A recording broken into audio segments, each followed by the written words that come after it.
with our real estate background, I think I think I walked into it in the beginning with a similar kind of idea of real estate where it's like, oh, it's passive income. And so I was really intrigued by the thought of, you know, there are certain franchises out there where you can just give the money and then you're the franchisee, but they essentially do everything and you're just kind of like checking in on them once a month or whatever. So a couple of those were in there. We So had I a want to couple. pause real quick. Yeah. Almost all of those have collapsed or like are being Yeah. sued. Yeah. So like if anyone hears that, it's not real, right? Like that was getting pushed for a long time. Brokers can only do so much research, but the franchisor is like, I swear this works. Here's data, and some of them are like making up data. Then like you're like, oh, I guess it's real. It's not. I've just like even if they tell me and they can show me like 1,000 data points, I'm like, you're something's not right here. Because like why would you if you could do this without me? Why would you cut me in? So I just want to Yeah. throw that out there, like before people are like, oh, I want to do that. It doesn't exist. Welcome to the Tracer Podcast, your inside track to all things franchising. We provide essential resources for anyone in the franchising world. Let's get into it. All right. Hello and welcome to the Tracer Franchising Podcast. Today we have Parker Pearson, the franchisee of Coastal Carolinas, right, of Wallaby Windows. It's a home service franchise, part of Empower Brands. So we'll be able to hear a little bit of how being part of a big platform owned by private equity might affect the franchise. And so, yeah, really excited to get going. I'm Josh Emison, franchise broker. If you need help finding a franchise, finding the right fit, finding funding, doing the research, that's what we're here for. It's all free. Since I get paid kind of like a recruiter by the franchises at the end. So no obligation, no cost. So yeah, let's hop into it. Parker, thanks for being here, man. You want to give us a quick background and tell us a little bit about you? Yeah, sure. I like yourself was a Naval Academy grad, went off, became a Marine Osprey pilot. Right after graduation, I got super into or interested in entrepreneurship because nothing sells you quite on freedom like defending it and not having any of your own. So I got really interested in starting my own business. And right after I hit the fleet, my brother and I and my wife linked up together and started doing real estate. So from 2017 to 2022, we did 22 different home projects. Wow. So we did, they were all basically flips, and we decided either to keep them or to sell them. We did long-term rentals, Airbnb, stuff like that. It was, you read Rich Dad Poor Dad and you think you're going to become a millionaire and it has to work again a day in his life once you buy one rental property, and once you realize it's kind of a little bit of a pain in the ass. And so we did that for a while. And we did fine with it. And we kind of saw our entire project or our portfolio was built on a triangle. You got, do I have the capital to make this happen? Do I have the deal flow to make this happen? And do I have the contractors to actually fulfill our vision and do these flips? And operating out of Eastern North Carolina, we discovered we do not have the contractors to make this happen. And so we joked for a while that if you want to be a millionaire, all you need to do is become a general contractor in Eastern North Carolina and answer your phone. So that was a joke that we always had for a while. We had a big flip in 2022, basically a planned Airbnb that we were going to keep. We weren't super bullish on the Airbnb market though, and some goofiness on the loan required us to have like a $4,000 a month holding cost for it. We're like, I'm not paying that a month in case we can't rent this thing out. So instead we flipped it and we had a good lump sum of cash and said, you know what, things are looking a little goofy in the real estate market. Let's start looking at franchises. And then I reached out to my good friend and classmate, Josh Emison. And you connected me with some folks. We were talking with brokers and they were like, listen, we think you'd be a great fit for home services because of your background. And we were like, no, we've got no interest in the home services. Don't even bother sending us any. And they said, well, we'll send you some just in case. And we ended up going into home services. So Wallaby, what we liked about it was extremely customer focused. It seemed to be the whole value proposition was exactly what we were missing and which we had when we were flipping these houses and had a contractor who would be transparent, be communicative and be held accountable if things go wrong and just make sure that they're doing right by the customers. That's what we liked about it, and so we jumped into it.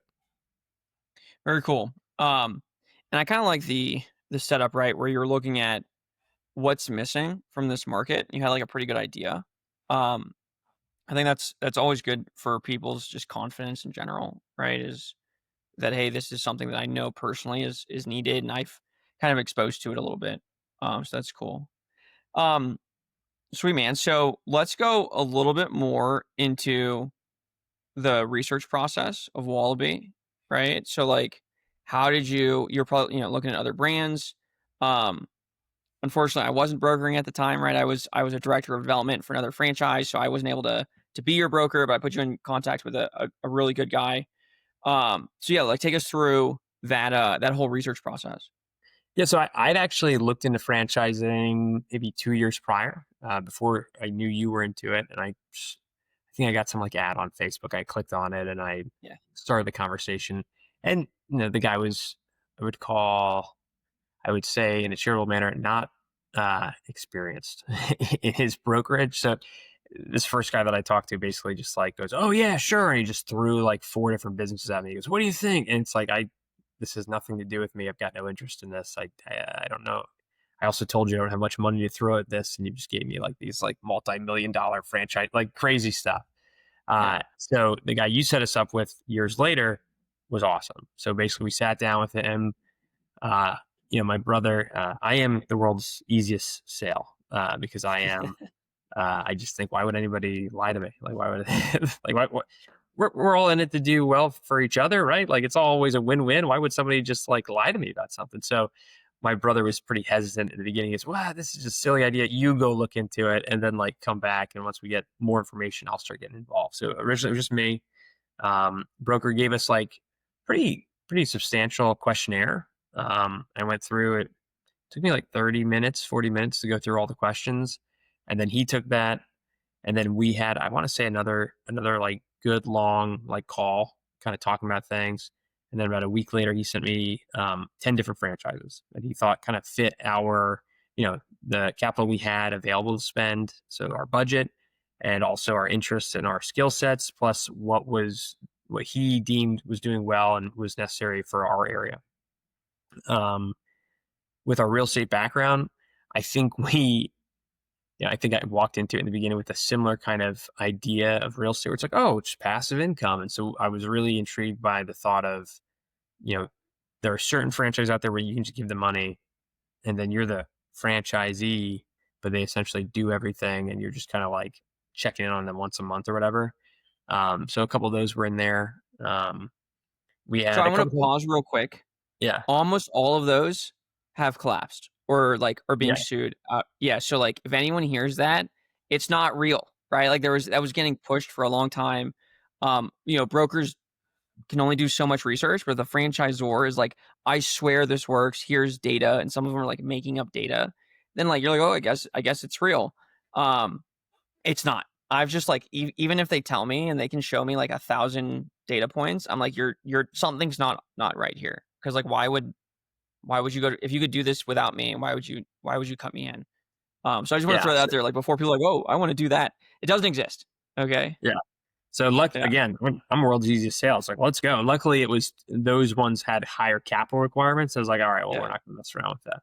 And they were also not, they weren't in locations that were close to us. So we're like, there are real estate investors that I know of who are super comfortable doing remote investing. And I'm not one of those people. I'd like to be at least be able to be in vicinity of them and kind of check them out. So we kind of didn't look too deeply into those. I want to say it came down to like 3 different ones for us that we really like. He said pick 5. I think we picked like 6 that were interesting, and the extra ones were really just those ones I was talking about where it's like, hey, pay money and we'll handle everything. And so what it came down to, final 3 was like a Soccer Stars franchise. So all about setting up basically little soccer camps and soccer leagues, a elderly in-home care, and then Wallaby. And for us, I relate everything back to real estate. And so, I cut my teeth on single family homes. And as you get in there a couple times, you realize, I'd be doing the same amount of effort for a quadplex as I would on a single family home. I'd be making more money. Maybe it's worth my time to get into that. And so with that same kind of mindset, I didn't like the idea of, where it's going to be a volume based business, but I didn't like the idea of chasing, a couple million in revenue over $60 transactions. That sounded like an absolute nightmare for me. So the soccer one kind of fizzled out a little bit. And the elderly in-home care, the economics of that is just, the boomers are all getting old. They're going to need that. Like it's going to be an incredible business to be part of. I just personally, I was not interested in managing minimum wage workers to take care of grandma. And the thought of making, listen, I'm a capitalist, I'm a business guy. I got no problem making money, but the thought of making money and the only real value proposition I'm doing is like, I'm making money because I'm going to pay these guys nothing and then charge a premium on top of that and then pass on the customer. I just didn't see, I'd rather work in some place where the people on both sides are kind of getting that win-win. So Wallaby interested me because we have this background in flipping. We already had a network of realtors, other contractors. We know what right looks like. We felt the pain points of of our future customers. It's a higher ticket. I want to say our average ticket is somewhere in the 10,000 range right now. So it is a volume-based business, but you're not chasing $60 contracts. And then last, but certainly not least, and part of our value proposition as Wallaby is our installers are going to do the job right. And we know that because we're paying them 3 times as much as the competition. So our installers are also better for working with us. They're not complaining and obnoxious. Yeah. You're not chasing down minimum wage workers. So all those things came together and we said, all right, let's go in on Wallaby.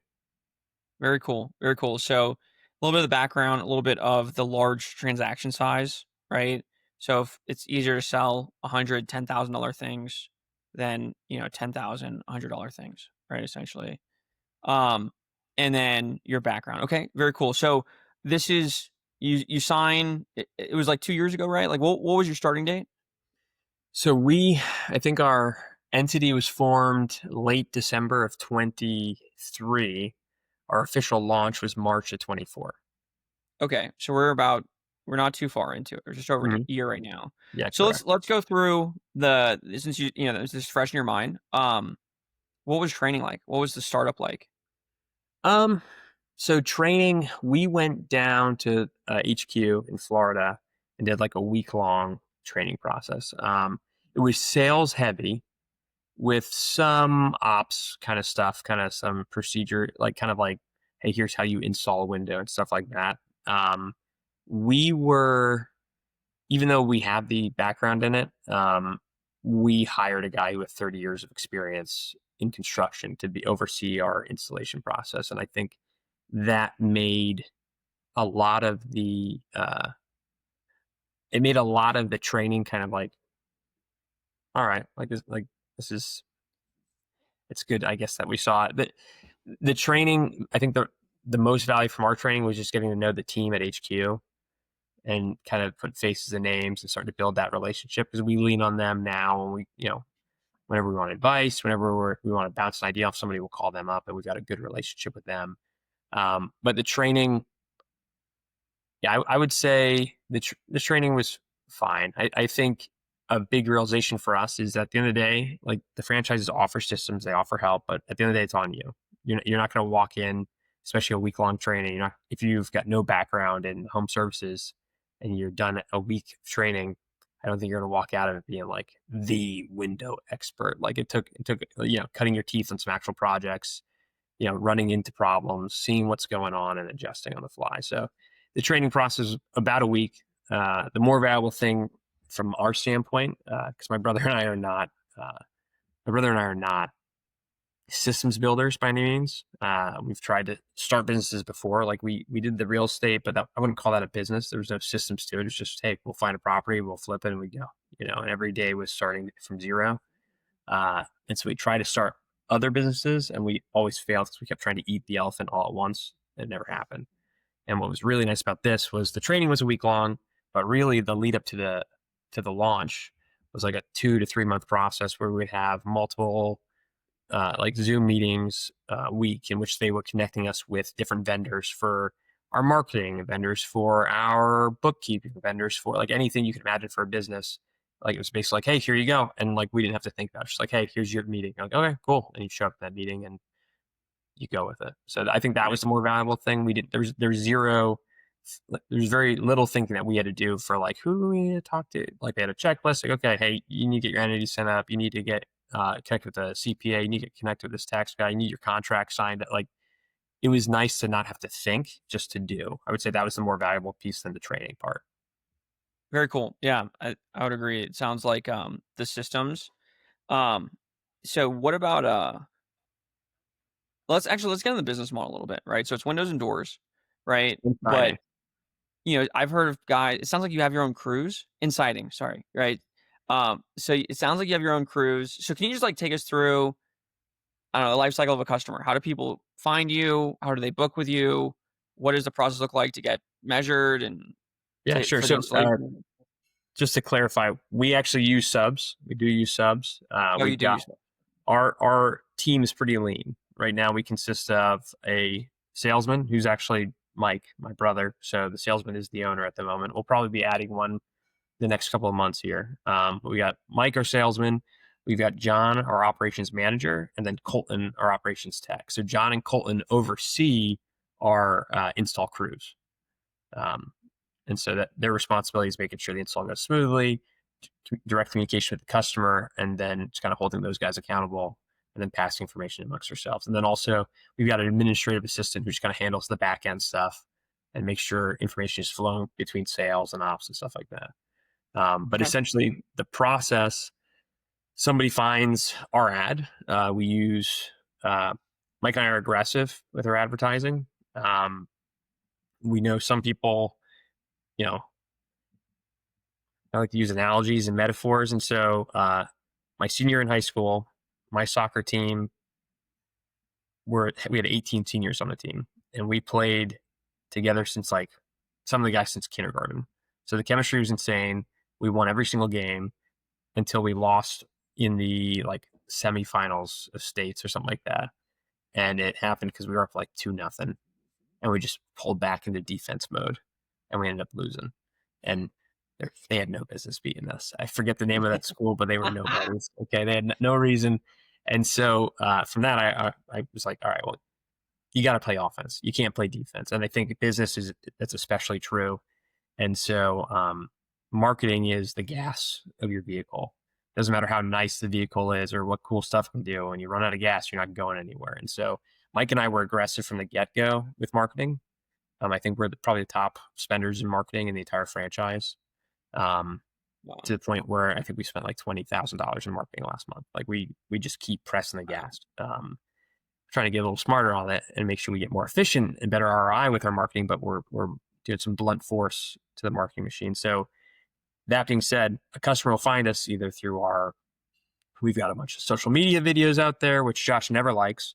I've never seen him like one of my videos on Facebook. We're just throwing that out there right now. Or the Instagram videos. I don't know what that's about.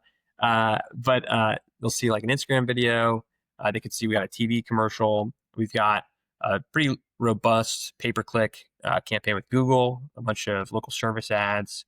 We're in the home mag. We're in a lot of different spaces. And so you see our ad, and then you call us up. And then Wallaby, I think the two most valuable resources we get from Wallaby is one, the nationwide negotiated discounts with materials. So that's very important. And then the other one is just, we have a call center. So if somebody calls, somebody's answering the phone. And so it also takes all the, like, we're not answering phone calls all the time, which is nice because we get quite a bit of phone calls. Like usually, I'll just throw out a number. We'll get like 50 to 100 calls a week. Wow. And a lot of them are junk. So it's not like we're getting 100 appointments a week, but basically the call center receives the call, they collect the information from the lead, and then they'll set an appointment. And so we use a CRM service minder, and we have different geo zones, what we call it. And so like, hey, we've got a large territory that spans much the coast of North Carolina. So we don't want to be having an appointment down near Myrtle Beach, like in Calabash, just near the border at 1, and then appointment in Emerald Isle at 1:30, So we've got geozones set up. So certain days are dedicated to certain parts of the territory, and they manage that. And so the call center gets the information, goes, hey, we got days available this day. And if they're super adamant, I need it on this day, then they push them through to Mike, and Mike will verify, okay, yeah, I can make that work. And then we'll go out. Appointment gets scheduled. Mike heads out the appointment. He's in there for about, he doesn't try to stay in there longer than an hour. A lot of people in this space have pretty aggressive sales tactics, and they'll be in the house for like 4 hours, just driving people insane, like not leaving until they get a signed contract. Mike gets in, gets out, measures the windows, doors, siding, whatever. There's a couple with Wallaby where we get a ton of different manufacturers, so we're not like just tied to one specific manufacturer like a Window World or Anderson. And so because of that, Mike will have a couple quotes that he can send immediately when he leaves the house, but then he'll go back, build out the rest of the quotes, and get them one within the next couple of days to have like usually 3 quotes sent to them. Like a good, better, best manufacturer kind of situation. Person mulls it over. Our sales usually like 2 to 4 weeks is the time frame from appointment to signed contract, because it's windows are expensive, and so people, rightly so, don't just go sure, just sign on a contract. They get other quotes and deliberate and figure out what they want to do with it. And so once they're signed, we have our ops manager go out there with an install crew, and they're going to do a final measure. So all these doors and windows are custom. So once they're not just sitting in inventory, they need to be created. So we're not going to just willy-nilly order these things. We're going to really make sure that they are correct size. So we'll order them, and then, anywhere from 4 to 8 weeks later, they'll get shipped in. So depending on the manufacturer, depending on the level of customization, that'll determine the timeline. That gets shipped in. Once we get notification that it's arrived, our admin assistant will then call the customer and schedule an install. Then our ops manager shows up, talks to the customer through the whole process, inventories everything, makes sure the install crew is set up and knows what they're doing. Install begins.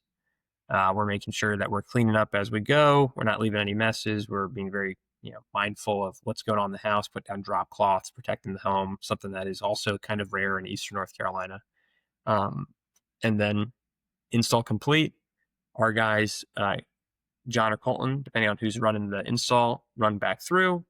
They'll walk through every single window and door with the homeowner, ensuring that they're happy and satisfied with the install. Make sure they understand the operation of the windows and doors, and make sure they understand their warranties. And also, there's a little serial number that goes on like every window you have, so that if you have an issue with the window, you can call the manufacturer and just read that serial number, and then they'll have that information. And so we'll basically provide a sheet for the homeowners with that information on it, because otherwise it's just like a sticker on the window that could fade and fall off and disappear one day on you.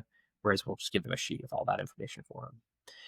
And then from that, we set up like a 23-month inspection for them, because we've got a 2-year labor warranty as well. So we automatically set that up so that we'll go back out there 1 month prior to that expiring, make sure there's nothing wrong. That way, at 25 months, they don't run into, hey, you screwed this up. And it's like, well, we're outside the warranty. So that's kind of long story short. I don't know how short I made it, but that's the whole process. Yeah, and I think just hearing how like detailed and how fluid that was, right, shows that you guys have probably been through this a couple times, because you said from the 1 week not knowing anything, now it sounds like you kind of are the expert, right? So what is your day to day, right? So your brother's selling. Are you kind of just orchestrating everything? So I'm the maestro. No, I like to say I'm the Queen Elizabeth of this operation. I just kind of smile and wave. Yeah. So it's very much a startup, right? So we're putting all of our money back into it to continue to grow and build it out. So Mike is an owner and employee. So Mike is a salesman. He gets paid and works on the job. I do not get paid from the franchise just yet. I'm still just grinding on the side with a slew of other jobs. So I do some work I'm a sim instructor on base on Lejeune. I teach the new guys how to fly the Osprey. I'm a corporate jet pilot for a company out in town. I do the reserves, and I kind of manage my real estate portfolio as well. So my day to day with Wallaby is a lot of the only thing I do with Wallaby is working on the business. And so I try to make the time to start building out the systems, making sure that we're looking at things, everything is run the way we're supposed to. Kind of like I will handle all the finances, make sure bills are getting paid, make sure we're appropriately, floating debt here, doing whatever we need to do to make cash flow needs met. Um, but a lot of my job at this point now is just kind of overseeing a little bit and then continue to push a little bit on the edges to grow and expand our systems and improve our processes.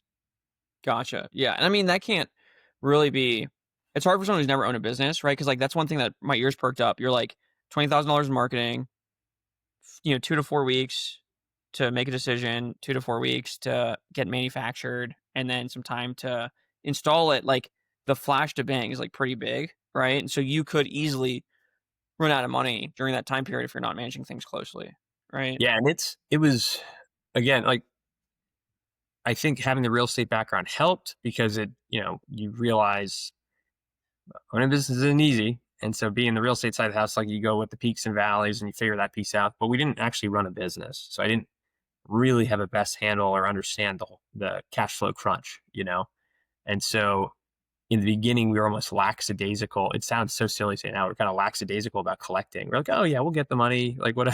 And then one day I was like looking at it like, we got $150,000 of AR right now, and can't pay our bills. What are we doing? And so, it's a big learning process, and it's been it's been a fun puzzle to figure out as you're going through this. It's like, okay, in the beginning, like sales. I got to focus entirely on building out my marketing machine. Go, go, go, go, go, go, go. And then because of that delay in the, like you said flash to bang or whatever, like that delay, we're like, okay, I think we're doing good. We're making a lot of sales. And all of a sudden it's like, whoa, ops is not prepared for all this stuff. So then you got to dive into ops and improving those processes, hire more people. It was a very, it was fun. A lot of growth and kind of realizing, oh, okay, this is something I have not been, I did not anticipate this to be the hard part. And I thought convincing people to buy Windows would be harder than installing the Windows, but it turns out you need systems on both sides of the house. So it definitely, the cash flow was and is a big piece always, especially, we're a year and a half in, but I wouldn't call us, I couldn't tell you exactly what our season is yet because last year we started in March. So the ramp up process, you don't really know what that month looks like. And then this year, we had a full year basically. And you're like, oh, was this seasonal or is this what I should be expecting? Or did we just have a weird month tied to the economy or the election or things like that? And so like our current situation is we've got a big backlog, a bunch of jobs getting ready to get installed. It's going to be great. But we were dealing with like a 2-month lull where like in April and March, just not much was going on. And so now we're dealing with that drop. So I think we got like a week or two left of that and it's going to come right back up, which will be good.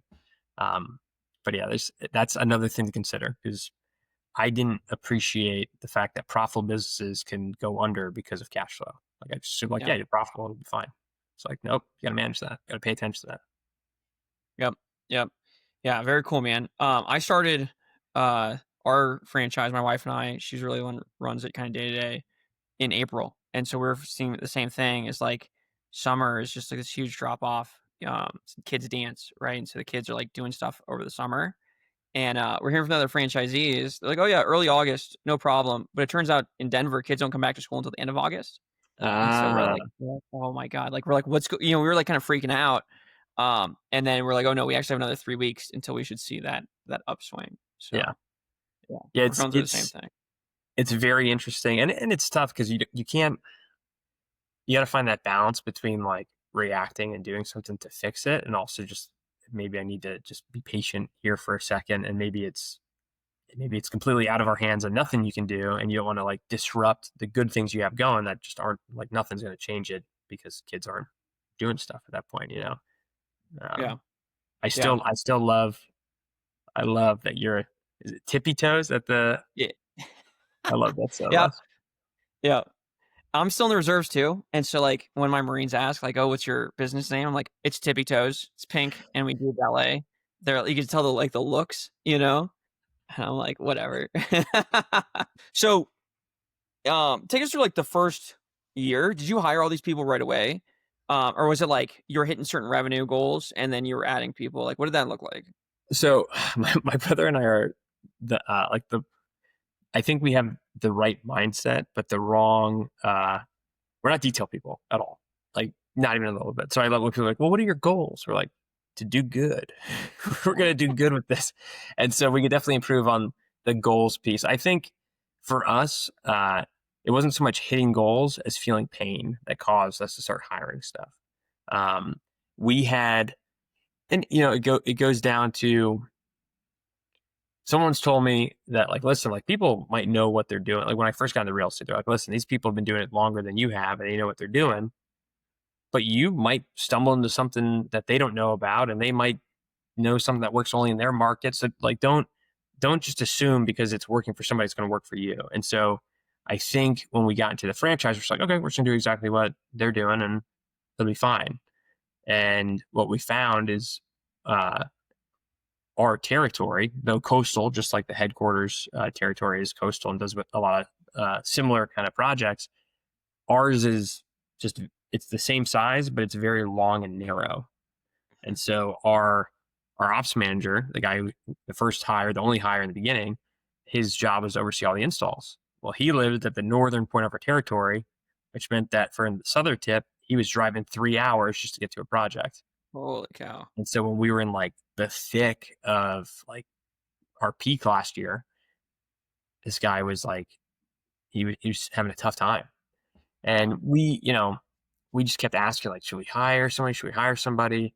And while like HQ was like, yeah, you might be getting to a point like sometime soon that you should hire. And the whole time we were thinking like, is this guy is he not figuring it out? Like, and then we realized like, no, like this is an impossible task for one person to do for the size of the territory and all the things. So we basically had like a come to Jesus moment of sorts with headquarters. Like, hey, like this is what we're feeling. And they're like, oh, this is the price point where we would recommend you hire somebody else on. It's like, well, we've been doing that for like 3 months.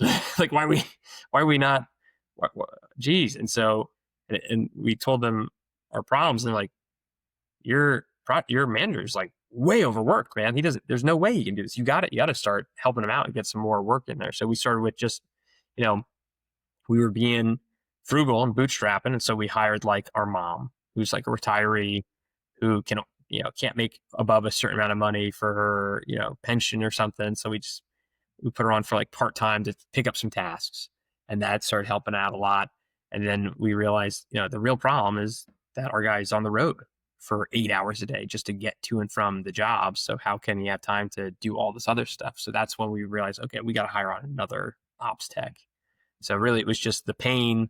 And like, once we started running into issues and like maybe our quality of install dropped a little bit and customer complaints or reviews kind of slowed, we're like, okay, we need to start paying attention to what's going on here. And that was the trigger to really bring on some more people. So our capacity is much higher now than it was last time during this time, which makes us pretty excited for the potential that's coming. Yeah. Nice. Yeah. It's always that balance, right? Of like, I'm making enough to pay this person, but I'm also ready for what's coming. Cause you never want to, you like always want to be a little bit ahead of things. But you never are, right? You always like cause it takes longer to hire than you thought. It takes longer to train than you thought.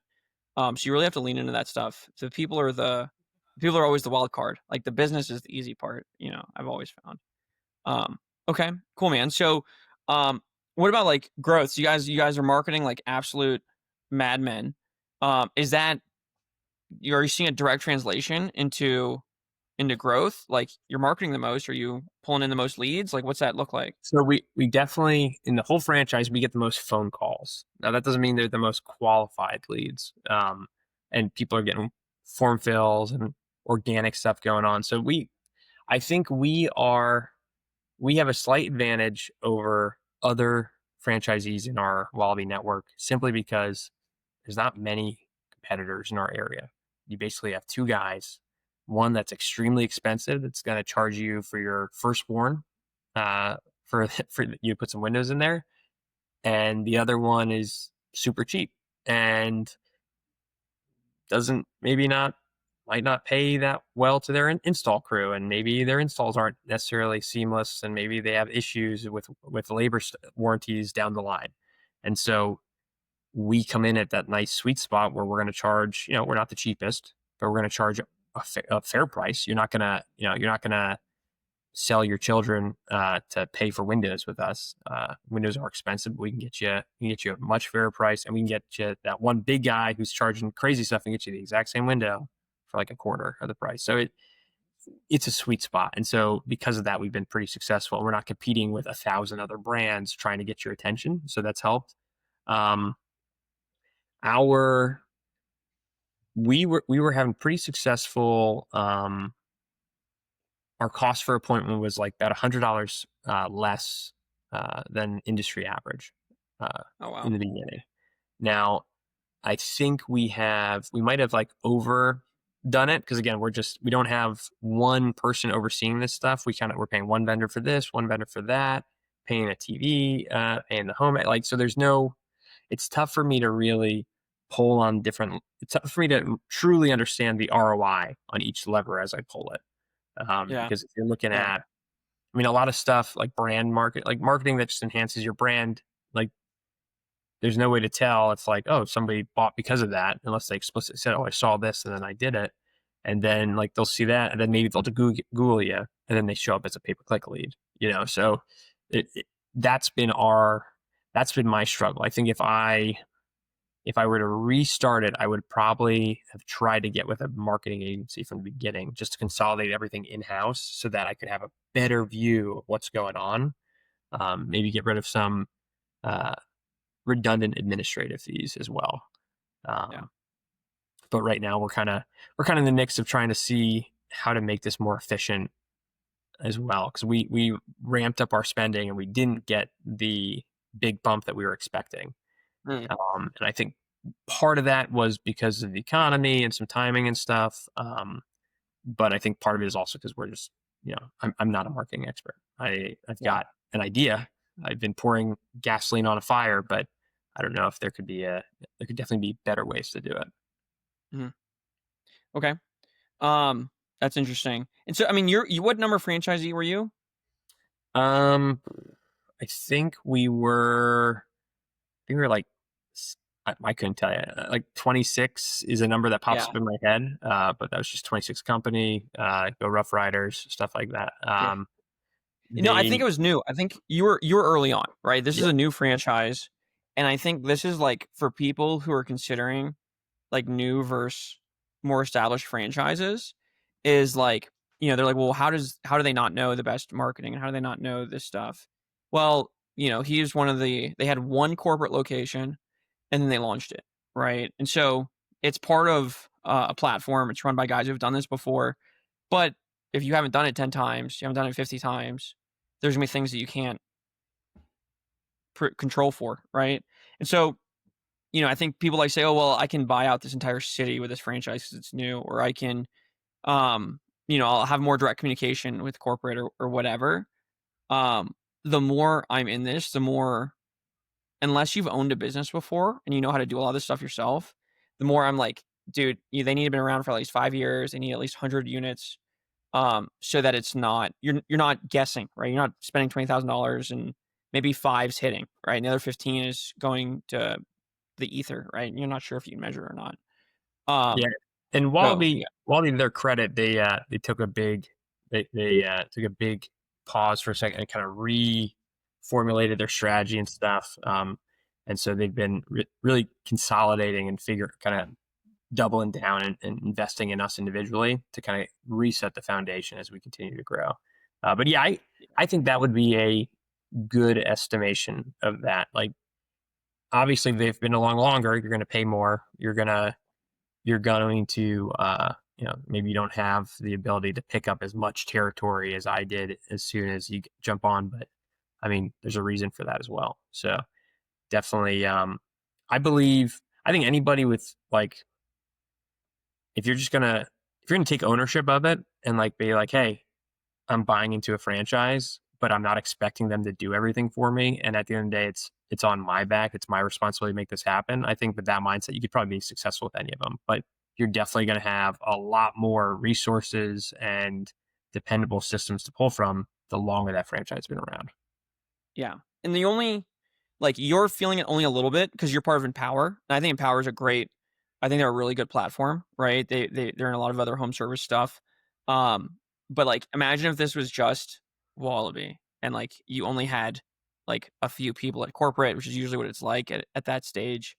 It's even worse, right? And I don't say it's bad for you, but what I'm saying is like, um, the fact that they had all these other things to lean on, I think for you, it felt like you were part of a much bigger franchise than if this was by itself, Mhm. right? I think that's the other consideration that people don't really look at. Yeah, I think Yeah. that's true. It's interesting going to these franchise, they'll do their annual conference and you meet some of these franchisees who are in power and they've been in they've owned their franchise for like 20 years. It's like, oh, Yeah. all right, well, like there's the potential there, Yeah. Very cool. Okay. So can you talk just, like if someone wanted to do one territory, right? Two territories, like what do you think that would cost them? And like, um, was the projected cost to get going equal to what you guys thought it was, or did it come out to be more when you did it? Um, I'm not super clued into what the cost would be now. I don't know if they've shifted or changed anything for us. I mean, I would say Mike and I brought in a little bit. I think the number that we were told to have available is 240 between loans and whatever. And I think we ended up having 220, which we kind of pulled from various parts of our real estate portfolio. And we have not put a single dollar into it after that. Like we pulled that 220 out and it's just been a self-licking ice cream cone since then. And that's and I think that might surprise some of our other fellow franchisees because we've been, like I said, blowing it out, like just spending money on that marketing. And we haven't had to put a dollar into it, just been from all its own profits and stuff. So 220, that included the franchise fees. It had, we got 2 trucks, which if I could do it again, I would not get. My brother got a Ford F-150 Lightning because he's like, I think this is going to be great. It's the truck lost. Like I think we could buy the truck that we bought for like half the price, like today. Oh, Like Ford had like a big like tanking with the Lightning apparently, yeah. but it was the trucks. I mean, we didn't go with the SBA. We were actually kind of shocked at how expensive the SBA was. And we're lucky enough to have our real estate portfolio to kind of lean on HELOCs, which had much lower interest rates. And they're also just straight up lines of credit, which makes it nice as well. It also allowed for us to, I forget what the limit, the SBA, I think we couldn't, I think they required us to buy the trucks outright with the SBA or something like that, which would have further increased our expenses. Yep. Yeah, because I want to use it as collateral, so you have to Mhm. wrap that into the SBA loan. Yep. Yeah. So we ultimately used our HELOCs, which again, not everybody has that. And I recognize that, but our main goal in the beginning was just keep, even though I didn't truly appreciate the whole cash flow thing and collections, I did appreciate monthly expenses. And so I did my best to keep that monthly cost as low as possible. So I want to say in the beginning, we had, I think our beginning expense was about $15K a month, maybe $20K a month, all things marketing and salaries and expenses and stuff like that. And so after month 3, we had made enough sales and finished enough installs that it was now paying for itself and we didn't have to touch it ever again. Nice. Yeah, I think that's possible. So it sounds like the projections they gave you was accurate, right? So that's good. And then I think the other big thing is that you had like your brother in it, and then you were quite involved. I think a lot of people kind of get this, and they put in a manager, and they think it's gonna be honky dory. But like if you're the one doing it day to day, and you're okay, taking a reasonable salary, like your brother, like I'm sure he's not getting paid an absorbent amount of money. Like you I can, make sure of that. yeah, you're the one pressing, disperse on Gusto or whatever. Yeah. Yeah.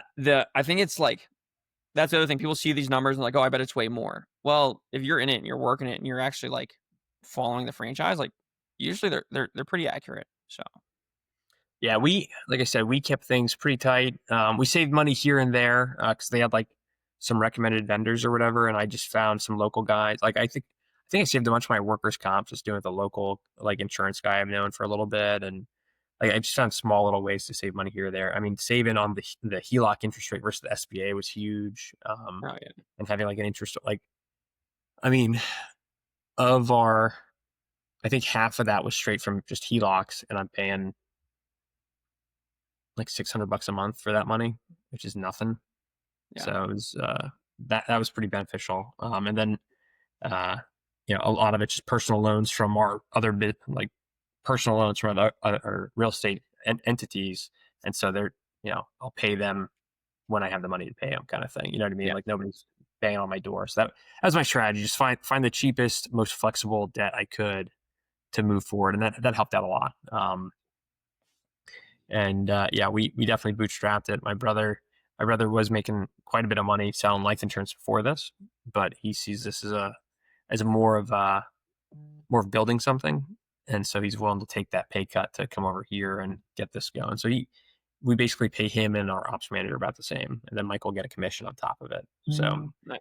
that was I think we basically designed it so that Mike's expenses would be covered, and then his commission could be his like money to do things if he wants to. Yeah. And we did that just thinking like, okay, I don't want Mike to be stressing out about eating food when I need him to be focused on the business. And then I got my income streams from my other stuff. I'm still active when we started it. So my income, I didn't have to take a salary because I was doing that. And so that relieves a lot of the pressure. When, like Mike and I look at this like how long can you own something that doesn't lose you money? Yeah, forever Yeah. basically. So like Mike and I see this as a long-term play. And so, I'm willing to not take a cent from this for quite some time, as long as I know it's growing and we're building towards something. Um, Cool, cool. So that's like a good segue in like your goals, right? Is it 5 years, sell it? Is it own it forever, but put a manager in place? Like, what are you guys hoping to do with it? so I think initially we were very much like, because we're long-term, our goal with real estate was always long-term hold, get that passive income coming. And I think that still is kind of our goal in a sense, but we've been, I had one of the franchisees I met at these Empower conference. I was talking to him. He'd been doing it for 20 years. He was he's an army medic who got out as like a Nice. E3 or E4 and just dove right into a franchise and is now crushing it. And I asked him, did you get an MBA? Did you use your GI Bill to do whatever? And he goes, dude, don't pay for any education. Pay for coaching. Pay for dudes who have done what you're trying to do. Pay for dudes who know what they're doing. And like, if you're struggling with one part of your business, find a coach for that business and let that be your education. Let it be much more applied and direct. And so Mike and I have like we're working with like a coach of sorts. They're just giving away a bunch of free valuable information for us right now as part of their, sales pitch. And so we're doing like a 30-day program with them right now. And through that, we're kind of starting to see the value of, okay, hey, like if we get this to a pretty big point, we could sell it and, do something completely different. Like we don't need to Mhm. be installing Windows for life. I like the fact that is a possibility. It's definitely not my goal right now per se. But a high value exit wouldn't be the worst thing in the world either. After 5-10 years. Yeah, very cool. Okay.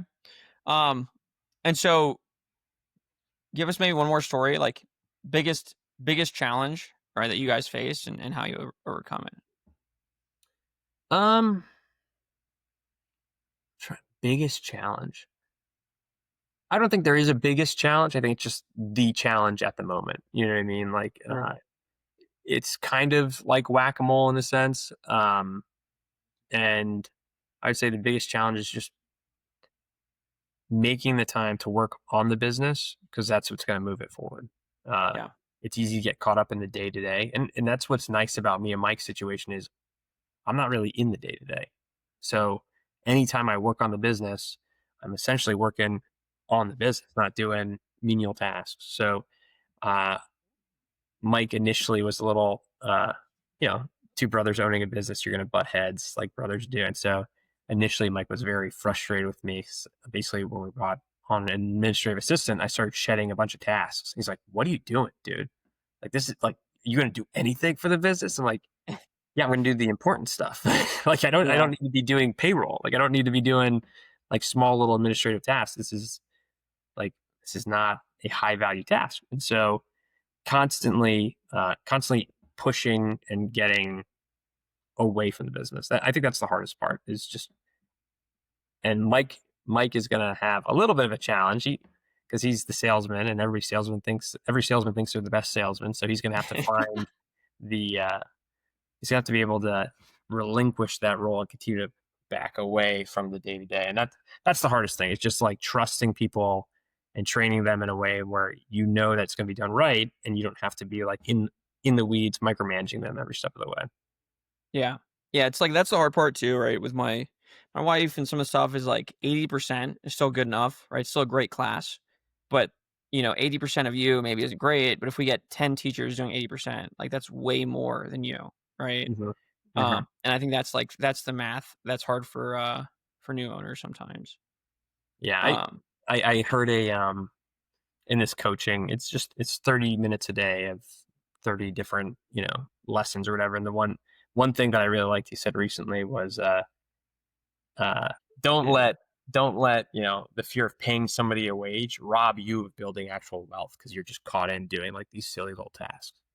Yeah. So yeah, especially sales, like that's so easy to like, they sold, 500,000 things. I paid them $200K. Like that's a well-paid salesperson who's going to work for you forever.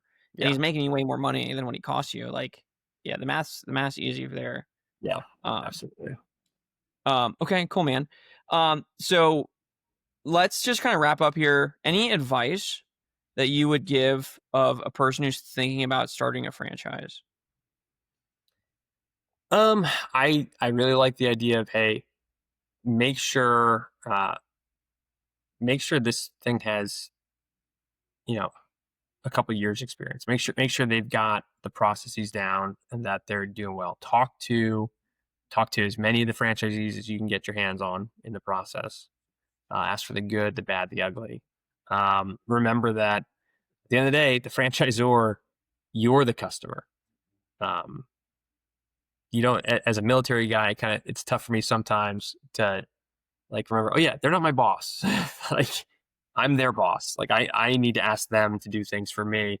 And in many ways, they should be anticipating doing these things for me in the first place. So remember that you're their customer, which also means that they're trying to sell you on something. So again, I'm the easiest sale in the world. I'm dealing with a bunch of really, really bad solar panels right now because of that. But I looked out that the franchise is better than the solar panel. So remember that they're selling to you. Read through the documents. And like I said, Mike and I are not detail-oriented dudes. We're not. Like, it was very funny coming to these meetings and these guys be like, oh yeah, I ran all these numbers and this and this. And me and Mike are looking at each other like, yeah, we just thought like we could do this. I don't know. Contractors here aren't great. We could talk to people better and like actually be good people and do pretty well. That was like the extent of our like real thorough investigation. We looked at their FTD and we're like, okay, cool. Those numbers look good to us. And that was, I would say definitely go deeper than that, but that was the extent of ours. And at the end of the day, nobody's going to care about your business as much as you. And at the end of the day, it's on your back. It doesn't matter how good or effective the franchise is. At the end of the day, it's your business. So don't come in here expecting to buy a business in a box and then be bummed out because like you're not doing that well when you're not doing that much. Yeah. I think that's good. From the research perspective, right? Just I'm gonna go ahead and plug myself here. I've got like 15 steps with questions and places to look and what AI to use at like all the steps, how to read the FDD in different chunks. So for those who need that extra help, right? Like that's what I'm here for.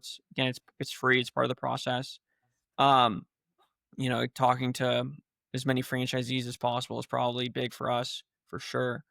So yeah, like if you need help with that stuff, like that's definitely what I'm here for, and making sure people are doing that research. Because you see bad franchises grow, right? So, people aren't doing their research and they're buying these franchises.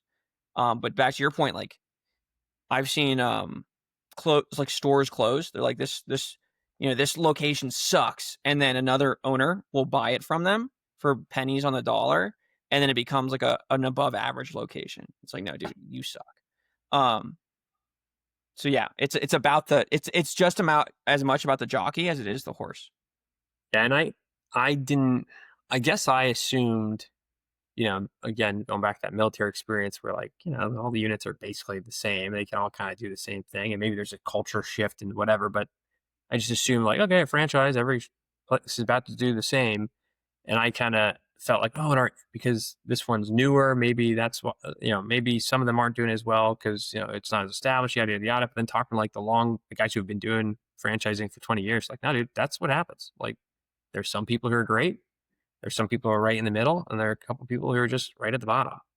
And he, I don't know if this is a darker. I mean, it's just business or whatever. And those are the people that you buy for pennies on the dollar, like you said, and that make you immeasurably wealthier because they've just taken an asset and crushed it. So in many ways, the same thing we're doing with these houses, or we're doing with the houses. You buy this old beat up house that nobody loved for and didn't take care of, and now you just do a couple key things that, throw a roof on here, put on some paint, all of a sudden you're making money, and that's kind of the mindset that he brings to acquiring other franchises. Nice. So I never thought about that as the way to get to owning 20 franchises, to buy the failing ones. So it's an interesting prospect. Yeah. Very cool. Very cool. And then the other thing too is like, so a lot of the franchises, just aren't made the same. I've done, there's some industries like that. You're talking about the senior care, right? There's probably dozens of senior care franchises. I've done the research and there's like 3 that I think actually make money, right? So like that's the other, again, shameless here, right? But like I've done all that research and very few other brokers have done that because they don't feel like that's their job, right? So like that's the other thing is like if you're getting something from me, I've had the first look and check on it. So okay. And then last thing, what about just like the veteran angle, right? I work with a lot of vets, so hopefully a lot of vets are listening. Like, what would you say to vets who are thinking about owning a franchise? I think what I've realized when it comes to business and I think just life in general is like 90% of it's just showing up. And I don't think veterans are like superhumans or better than anyone else or special, but I do think that, I mean, specifically Marine Corps veterans, I don't know about those Navy cats, but the Marine Corps veterans, they show up and like mission's mission. Like if I need, like one of our classmates is a GC out in like middle America and he's crushing it. And I said, well, what's your secret, man? He goes, like if something falls through and the job needs to get done, I show up and I get it done.